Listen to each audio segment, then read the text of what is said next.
In our today's lecture, we will discuss some properties related to rings.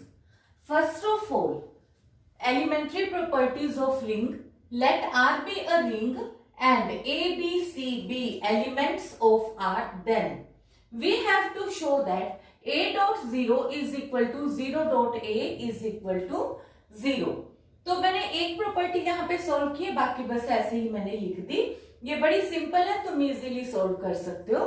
तो हमने क्या किया, a into 0 plus a into 0 इस तरीके से लिखा. और क्योंकि डिस्ट्रीब्यूटिव प्रॉपर्टी इनके अंदर होल्ड करती है, तो मैं इसको लिख सकती हूँ a इंटू 0 प्लस 0. 0 प्लस 0 0 होता है, क्योंकि एडिशन जो है वो हमारे पास हमें ऐड करने का पता है कि प्रॉपर्टी क्लोजर होती है. तो 0 प्लस 0, तो ये अपने पास हो जाएगा 0, तो ये हो गया a इंटू 0. तो यहां से अपने पास a इंटू 0, क्योंकि 0 एडिटिव आइडेंटिटी है, तो मैंने a इंटू 0 के साथ प्लस 0 लिख लिया. फिर मैंने बाय लेफ्ट कैंसिलेशन यहां से ये चीज मैंने कट कर दी और a dot 0 is equal to मेरे पास 0 आ गया. Similarly I can prove that 0 dot a is equal to 0, यानी कि 0 multiplied by a will give us equal to 0. तो अब ये प्रॉपर्टीज समझ लो कि अगर हम एक टर्म a और माइनस b है या माइनस a b है, तो प्रोडक्ट में हमारे पास रिजल्ट में नेगेटिव हो जाएगा. ये देखने में तो ऐसे लग रहा है कि ये तो सिंपल प्रॉपर्टीज हैं जो हमने ऑलरेडी की हुई है, क्योंकि जैसे जैसे हम हायर मैथ की तरफ जाते हैं तो हम बहुत डीप की तरफ जाने लगते हैं कि हम ये नेगेटिव साइन इस तरीके से कैसे मल्टीप्लाई कर सकते हैं. क्योंकि कुछ एक रिजल्ट्स रिंग में हमने ये भी प्रूव किया कि x square is equal to, जो कल लास्ट टाइम हमने किया था, कि अगर x square is equal to 0 है तो कैसे कैसे प्रॉपर्टीज एग्जिस्ट करती जाती है. तो यहाँ पे उसी तरीके से हम रिंग की ये एक अलग तरीके की प्रॉपर्टीज सॉल्व कर रहे हैं. तो यहाँ पे a माइनस बी है, तो हमने कहा माइनस माइनस 2 बार मल्टीप्लाई हुआ तो पॉजिटिव हो गया. ये हमने distributive property with negative sign, left distributive right distributive, उसमें हमारे पास ये नेगेटिव साइन के साथ हमने लिख दी. अब यहाँ पे है अगर d भी बिलोंग करता है रिंग में, तो a plus b into c plus d. अब देखो जब हमने मल्टीप्लाई किया तो हम करेंगे a plus b into c, a plus b into d. तो फिर यहां से पहले AC BC फिर AD BD, इसी तरीके से जब इनको मल्टीप्लाई करेंगे ये हमने लिख दिया. अब a प्लस बी का होल स्क्वायर जब हम एल्जेब्रिक में करते हैं तो हम लिखते हैं a square plus 2ab plus b square, क्योंकि ये भी हमारे को ये देखना होता है कि हम जो ये रिजल्ट अप्लाई कर रहे हैं वो किस सिस्टम के ऊपर अप्लाई कर रहे हैं.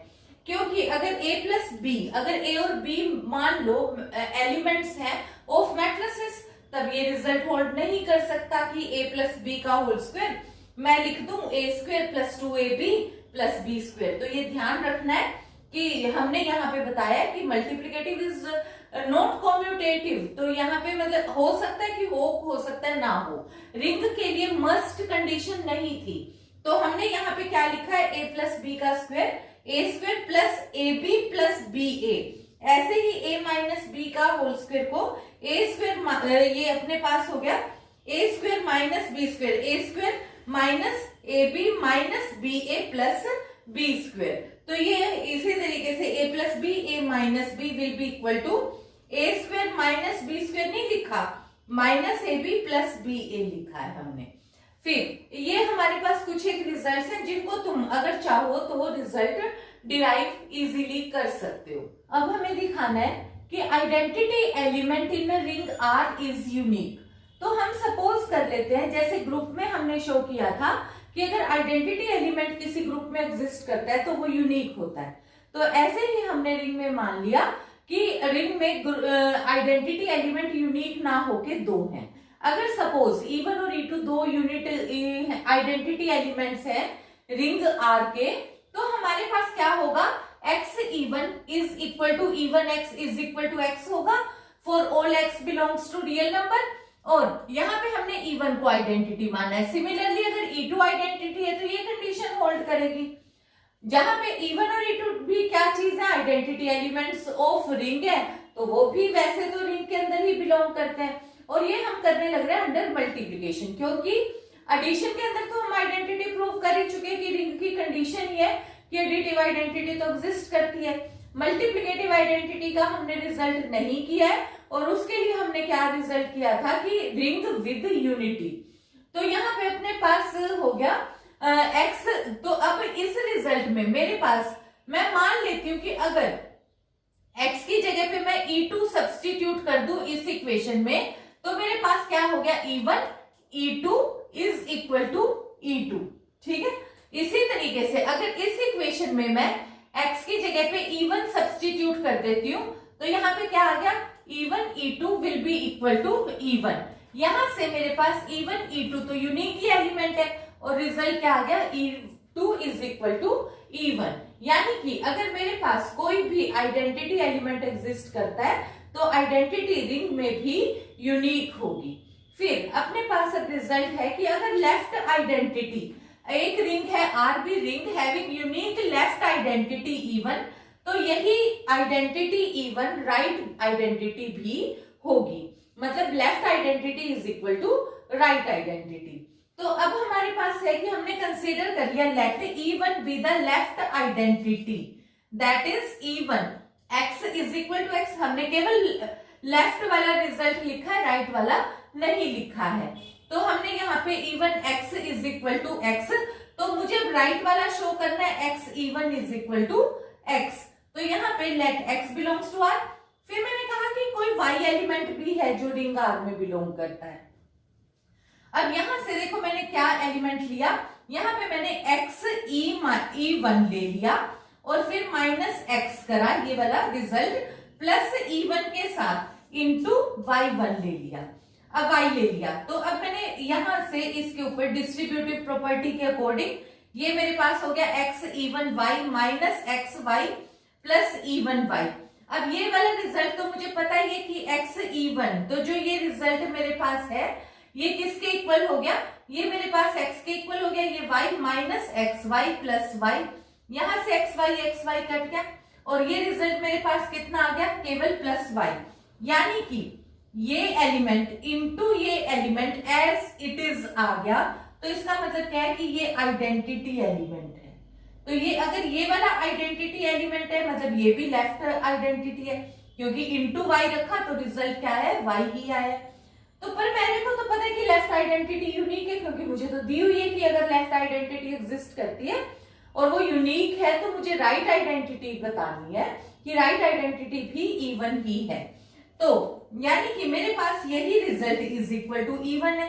तो यहां से मैंने राइट कैंसिलेशन से पहले E1 कट कर दिया, तो यहाँ रिजल्ट क्या आ गया, x E1 will be equal to x। तो इधर से मेरे पास रिजल्ट हो जाएगा कि E1 ही मेरी राइट आइडेंटिटी भी है। Again it is idempotent. An element in a ring R is called idempotent if x square is equal to x for all x belongs to R. हमने अपने लास्ट लेक्चर में भी x square is equal to x से related एक दो questions करे थे। तो अब यहाँ पे हमारे पास अब क्या है कि idempotent में वो वाले एलिमेंट आएंगे जब हम उनका स्क्वायर करें, मींस x इंटू एक्स करें तब भी रिजल्ट x ही रहे। तो ऐसे हमने एक मैट्रिक्स में लिया M3R, यानी कि ring of real square matrix जिसका की ऑर्डर 3 था, जिसमें हमने एक मैट्रिक्स इस पैटर्न की ली, बी मैट्रिक्स इस टाइप की ली। तो जब हमने इनका स्क्वायर निकाला तो a square is equal to AR है और b square is equal to B आने लग रहा है। तो ये वाले इस तरीके के एलिमेंट्स हमारे पास क्या हो गए, idempotent एलिमेंट्स हो गए। और हमारे पास there are rings in which every element is idempotent। तो यानी कि हमारे पास कुछ एक ऐसे रिंग्स एग्जिस्ट करते हैं जो कि इस प्रॉपर्टी को होल्ड करते हैं, that is x square is equal to x. और ऐसे रिंग्स को हम बोलते हैं बूलन रिंग। ठीक है, तो बूलन रिंग अब ये याद रखना ये कौन से होंगे जो इस प्रॉपर्टी को सेटिस्फाई करें, that is x square is equal to x. अब हमने देखो ये लास्ट लेक्चर में भी किया था कि अगर R एक रिंग है जो कि x square is equal to x type का है इक्वल टू 0। ठीक है, इस तरीके से रिजल्ट प्रूव कर रहे थे। आज हम यहाँ पे प्रूव कर रहे हैं R be a Boolean ring, बात सेम है। Then 2x is equal to 0 for all x belongs to r। और हमने ये भी प्रूव किया था xy is equal to yx। एक हमने ये भी प्रूव किया था y is equal to x, इस तरीके से। ठीक है, तो यहाँ पे अपने पास रिजल्ट हो गया let x belongs to r। तो हमें पता है क्योंकि ये रिंग का एलिमेंट है और x क्योंकि रिंग में एडिटिव इनवर्स माइनस x होता है, ये भी एग्जिस्ट करता है, तो माइनस x भी रिंग का एलिमेंट होगा। तो अब x क्योंकि मुझे दिया हुआ है डेफिनेशन के अकॉर्डिंग कि x is equal to x square है, और इस चीज को मैं लिख सकती हूँ माइनस एक्स का होल स्क्वायर भी लिख सकती हूँ, क्योंकि माइनस एक्स का होल स्क्वायर किसके इक्वल होता है, ये अभी हमने किया minus a into minus b is equal to a into b. तो उसके अकॉर्डिंग मैं इस रिजल्ट को भी लिख सकती हूँ। और इस प्रॉपर्टी के अकॉर्डिंग क्योंकि ये माइनस एक्स भी आर का एलिमेंट है, तो इसको मैं लिख सकती हूँ माइनस एक्स। तो मेरे पास यहां से रिजल्ट क्या आ गया, x is equal to minus x आ गया, और यहां से रिजल्ट आ गया 2x इज इक्वल टू 0। तो इसी तरीके से जो ये लास्ट लेक्चर में हमने प्रूव किया था x y is equal to y x, ये दोबारा मैं डिराइव नहीं कर रही, तो मैं तुम्हें यही डायरेक्ट बता रही हूँ। तो इसका मतलब क्या हो गया कि बूलियन रिंग जो है वो कम्यूटेटिव भी होता है, क्योंकि अगर एक्स वाई दो एलिमेंट्स हैं तो वो किस कंडीशन को सेटिस्फाई करता है, x y is equal to y x. तो यानी कि बूलियन रिंग हमेशा कम्यूटेटिव होंगे, पर इसका ये मतलब नहीं है कि हर एक कम्यूटेटिव रिंग बूलियन रिंग होगा। फॉर एग्जाम्पल अगर हम मान लेते हैं कि इंटीजर्स, सेट ऑफ इंटीजर्स है, ये कम्यूटेटिव रिंग होता है, पर ये बूलियन नहीं है। ठीक है, हमें पता ही है। फिर आ जाओ, अब यहाँ पे है यूनिट। अब जो ये यूनिट है ये क्या चीज है, अब देखो रिंग में हमने जो जो प्रॉपर्टीज करी, हमने कम्यूटेटिव भी डिस्कस कर लिया, हमने एग्जिस्टेंस ऑफ मल्टीप्लिकेटिव आइडेंटिटी भी यूज कर लिया। अब जो हम 10 प्रॉपर्टीज मान लो करते हैं कि 5 अंडर एडिशन, 5 अंडर मल्टीप्लिकेशन जो ग्रुप के अंडर करते हैं, उनमें मेन रह गया मल्टीप्लिकेटिव इनवर्स। अब यहाँ पे हमने मल्टीप्लिकेटिव इनवर्स तो लिखना नहीं ग्रुप में, तो हमने एक बार या तो अंडर एडिशन प्रॉपर्टीज सेटिस्फाई करी या अंडर मल्टीप्लिकेशन। पर रिंग में हमने क्या किया, 5 प्रॉपर्टीज अंडर एडिशन, फिर उसके बाद क्लोजर और एसोसिएटिव अंडर मल्टीप्लिकेशन, फिर हमने कहा commutative ring, non commutative ring, फिर हमने कहा ring with unity, ring without unity. तो इस तरीके के हमने क्वेश्चन कर दिए। अब हमारे पास है रिंग विद यूनिट। यूनिट जो है, यूनिट का मतलब क्या है, इनवर्स। अब जो यूनिट है वही हमारे पास इनवर्स है। तो let R be a ring with, तो रिंग क्या है कि 1 है जिसके अंदर जो कि 0 नहीं है, क्योंकि हम मल्टीप्लिकेटिव आइडेंटिटी क्या लेकर चलते हैं, जब हम मल्टीप्लिकेटिव आइडेंटिटी करते हैं तो हम ज्यादातर 1 लेते हैं, और हमने कहा है कि रिंग है जिसकी की यूनिटी हमारे पास 1 है, वो 0 नहीं हो सकती, क्योंकि हमें इनवर्स निकालना है। इनवर्स क्या है, 0 का इनवर्स तो एग्जिस्ट ही नहीं करता, तो that should not be equal to 0।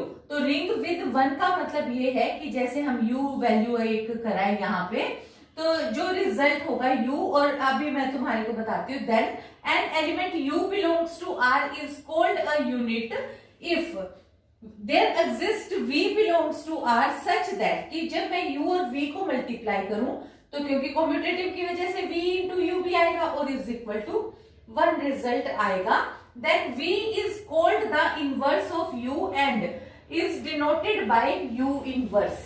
तो ये हमारे पास है u के ऊपर पावर हमने कह दिया 1 है, और इसका इनवर्स क्या हो गया -1। ऐसे ही अगर ये एलिमेंट लेती तो इसका इनवर्स क्या आ जाता है 1। ठीक है, u इनवर्स, तो u इनवर्स का इनवर्स क्या आ जाएगा, u itself। तो इसका मतलब क्या हो गया, यूनिटी आइडेंटिटी एलिमेंट है, आइडेंटिटी एलिमेंट का इनवर्स क्या होता है, इटसेल्फ आइडेंटिटी ही होता है। तो हमने कहा है कि unity must be a unit, तो उसका इनवर्स तो एग्जिस्ट करेगा, बट एवरी यूनिट मतलब जो इनवर्स एग्जिस्ट किया है तो वो जरूरी नहीं है कि यूनिटी हो। फॉर एग्जाम्पल जैसे हमारे पास सेट ऑफ इंटीजर्स है, इसका यूनिटी तो हमारे पास 1 है, मल्टीप्लिकेटिव में अगर हम आइडेंटिटी लेते हैं तो वो 1 है, लेकिन अगर हम इसकी यूनिट कहें तो वो u की यूनिट क्या होती है, u इनवर्स, यानी कि 1 एंड -1। हमारे पास इसका मतलब क्या हुआ कि अगर मैं 2 लेती हूँ तो इसका इनवर्स क्या हुआ 1/2 और इसको मैंने कैसे लिखा है 2 raised to power -1। तो 2 पे पावर मैंने कितनी लिखी है 1 और इसका इनवर्स कितना हो गया -1। तो ये हमारे पास इसका यूनिट है। In this theorem let R be a ring with unit 1 not equal to 0, then the set of unit of R form a group under multiplication in R। तो अब यहाँ हमारे पास क्या है कि let U के अंदर कौन सा एलिमेंट है where small u belongs to ring such that uv is equal to 1 is equal to vu। क्योंकि हमने किसका पार्ट कर रहे हैं, अब हम इनवर्स से रिलेटेड कर रहे हैं, इनवर्स को ही हमने यूनिट कहा है। अब देखो समथिंग रेज टू पावर 0 अगर हम करें u रेज टू पावर 0 तो ये तो 1 होता ही है, तो इसलिए हमने इसको नहीं यूज करना। हमने कहा है कि should not be equal to 0। तो क्या होता है यूनिट 1 या -1, ठीक है। तो 0 नहीं हमने यूज करना। तो यहाँ पे वैल्यू क्या है u belongs to r, uv is equal to 1 is equal to vu for some v belongs to r। तो इसका मतलब क्या हो गया कि u सेट है सारे के सारे यूनिट्स का r के अंदर। तो अब हमारे को शो करना है कि जो ये set of units of r forms a group, यानी कि मुझे ये बताना है कि u under multiplication is a subgroup of semigroup R under multiplication. Semigroup कैसे हो गया R? क्योंकि अंडर मल्टीप्लीकेशन जो रिंग है वो दो प्रॉपर्टीज को ही सेटिस्फाई करता है, क्लोजर एंड एसोसिएटिव, ये हमें पता है।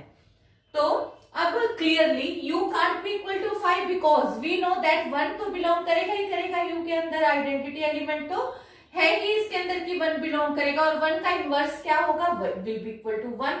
तो अब हमने मान लिया कि केवल एक आइडेंटिटी एलिमेंट ही इसके अंदर नहीं है, इससे अलग भी कोई 2 एलिमेंट हो सकते हैं। तो वो 2 एलिमेंट हमने कहा से u and v belongs to set u। तो इसका मतलब अब मेरे पास यहाँ पे क्या हो गया कि यानी कि u का इनवर्स और v का इनवर्स भी r के अंदर बिलोंग करेगा, क्योंकि मेरे पास डेफिनेशन ही इसी तरीके की है कि r be the ring with unit. तो यूनिट का मतलब क्या हो गया कि जो भी एलिमेंट है उनके इनवर्स एग्जिस्ट करते हैं। तो यहाँ पे u इनवर्स और v इनवर्स बिलोंग करेगा R में, तो सच दैट अगर इनवर्स की फिर यूनिट की डेफिनेशन क्या है u raise to power 1 u raise to power -1 और ये रिजल्ट कितना आ गया is equal to 1 u raise to power -1 into u। Similarly v into v inverse is equal to 1 is equal to v inverse into v। तो अब मैंने यहाँ पे मुझे क्या शो करना है कि uv का इनवर्स शो करना है। तो मेरे को पता है कि uv का इनवर्स होता है इनवर्स रिवर्सल ऑर्डर में होता है, तो यानी कि v इनवर्स u इनवर्स होगा। तो एक बार मैंने इसका लेफ्ट साइड और एक बार राइट साइड, तो पहले मैंने right side v inverse u inverse से मल्टीप्लाई किया, फिर left side v inverse u inverse से मल्टीप्लाई किया। फिर मैंने यहाँ पे क्योंकि मुझे पता है कि एसोसिएटिव लॉ तो होल्ड करता है मल्टीप्लीकेशन में, मैंने ब्रैकेट यहाँ चेंज कर दी। फिर मुझे पता है v इंटू v इनवर्स ये तो यूनिट है तो इसलिए ये 1 हो गया, फिर u इंटू u इनवर्स भी 1 हो गया, यानी कि ये मेरे पास 1 आ गया। सिमिलरली ये रिजल्ट मेरे पास 1 आ गया। तो इसका मतलब मेरे पास क्या हुआ कि ये दोनों रिजल्ट इक्वल आ गए और इक्वल टू 1 आ गए। और मुझे पता है कि u v एक यूनिट बन गया और u v का इनवर्स किसके इक्वल आया है v इनवर्स u इनवर्स के। तो इससे मुझे मिल गया कि u v जो एलिमेंट है वो भी इस यूनिट वाले ही सेट के अंदर एग्जिस्ट करता है।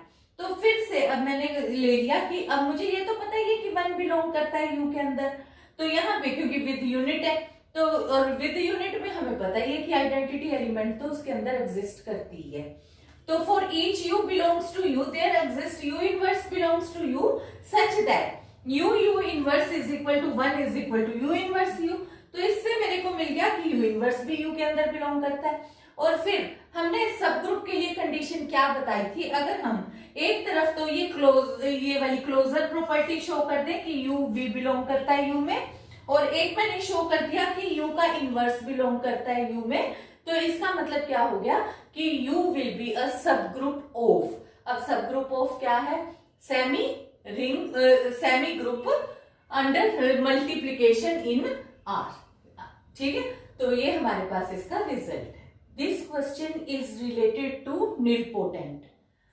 An element x belongs to R is called nilpotent if x raised to power n is equal to 0 for some z plus n.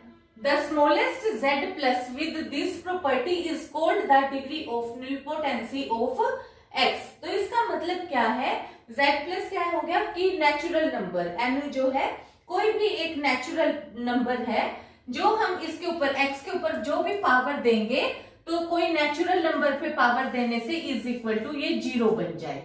तो सबसे पहले तो हमने कहा कि 0 तो रिंग के अंदर बिलोंग करता ही करता है और 0 पे पावर 1 देंगे तो इक्वल टू 0 आता ही है। तो हम कहेंगे कि केवल ये नहीं, इससे अलग भी बहुत सारे एलिमेंट रिंग के अंदर ऐसे बिलोंग करते हैं जो कि इटसेल्फ 0 नहीं है, पर उसके ऊपर x की पावर हम अगर कोई इंटेग्रल पावर लेते हैं तो वो 0 बन जाते हैं। फॉर एग्जाम्पल हमने मैट्रिसेस ली 3x3 ऑर्डर की जिनके कोफिशिएंट सारे के सारे रियल है। तो एक मैट्रिक्स A मैंने इस टाइप की ली, B मैट्रिक्स मैंने इस टाइप की ली। जब हम A को A से मल्टीप्लाई करते हैं तो A स्क्वायर 0 आ गया, और जब मैंने B को B से मल्टीप्लाई करा फिर B से मल्टीप्लाई करा तो रिजल्ट मेरे पास 0 आ गया। तो यहां से मेरे पास फिर रिजल्ट क्या हो गया कि ये जो मैट्रिक्स है ये वाले इसका निलपोटेंट मैट्रिक्स है और इसकी डिग्री क्या होगी, इसकी डिग्री 2 होगी और इसकी डिग्री 3 होगी। यानी कि डिग्री हम उसे कहते हैं जो सबसे पहले सबसे शॉर्टेस्ट वैल्यू के लिए 0 बन जाए। अब हमारे पास यहाँ एक क्वेश्चन है कि the sum of two nilpotent elements of a commutative ring is also nilpotent. तो इसके लिए हमने क्या करा कि हमारे को कम्यूटेटिव रिंग दी हुई है, हमने 2 एलिमेंट्स कंसीडर करे A और B के, क्योंकि वो निलपोटेंट ग्रुप के हैं। यानी कि A पे कोई इंटेग्रल पावर देंगे तो 0, B पे कोई अलग इंटेग्रल पावर दी तो 0 होगा। तो अब मुझे ये शो करना है A प्लस B भी निलपोटेंट है, यानी कि A plus b raise to power m plus n भी मेरे पास 0 आएगा। मैंने मतलब कोई भी पावर के लिए 0 आएगा, तो मैंने a plus b raise to power m plus n ये यूज कर लिया। यूज करने का कारण क्या था कि a की डिग्री m है, b की डिग्री n है, तो मैंने बायनोमियल थ्योरम से एक्सपेंड कर दिया। m प्लस n से स्टार्ट हुआ, m प्लस n पहले फर्स्ट कोफिशिएंट क्योंकि b रेज टू पावर 0 आया, m प्लस n c0 हमें पता ही है 1 है, फिर मैंने m plus n c1 m plus n cr और फिर m plus n c m plus n तक सोल्व कर दिया। फिर a की पावर डिक्रीजिंग ऑर्डर में लिखी, b की पावर इंक्रीजिंग ऑर्डर में लिखी, मैंने एक्सपेंड कर दिया। अब देखो मुझे पता है कि यहाँ पे पहले m प्लस n है, फिर m प्लस n माइनस 1 है, और एक टाइम पे ऐसा हो जाएगा जब यहाँ पे n और m कट जाएगा, केवल am बचेगा और यहाँ पे बचेगा bn। तो यहाँ तक की मैंने ये वाली वैल्यूज अलग लिख ली, an प्लस, तो यहाँ से जो भी am सब में से मैंने कॉमन ले लिया, तो an m plus n c1 an plus 1 क्योंकि m कॉमन आ गया, b प्लस, अब यहाँ से भी मेरे पास am कॉमन आ गया, बचा क्या bn आ गया, ये रिजल्ट आ गया। अब इसी रिजल्ट को अगर मैं इस तरफ दोबारा से लिख दूं तो मैंने अब n की जगह पे क्या लिख दिया, n माइनस 1। तो अब यहाँ पे ये जो रिजल्ट है ये कितना हो गया, ये n प्लस 1 हो जाएगा और यहाँ रिजल्ट कितना हो जाएगा m माइनस 1। ठीक है, n प्लस 1 अगर मैं करूंगी तो n से n कट गया और रिजल्ट कितना आ गया m माइनस 1, और यहाँ से फिर ये रिजल्ट हो गया b पे पावर 1 क्योंकि मैंने यहाँ पे b की पावर n प्लस 1 आई थी और वो bn मैंने कॉमन निकाल दिया, इधर से भी bn मैंने कॉमन निकाल दिया, am डिक्रीजिंग ऑर्डर में, और यहाँ पे रिजल्ट मेरे पास आ जाएगा bn। अब मुझे पता है कि am निलपोटेंट एलिमेंट है, यानी कि am तो मेरे को 0 है, 0 into something will be equal to 0, और इसी तरीके से something into 0 will be equal to 0। तो ये रिजल्ट, और फिर 0 प्लस 0 विल बी अगेन 0। तो यहां से मेरे पास आ गया a plus b raise to power some integral power is also 0। तो ये रिजल्ट a प्लस बी भी मेरे पास निलपोटेंट हो गया। So that is all for this lecture. Thank you.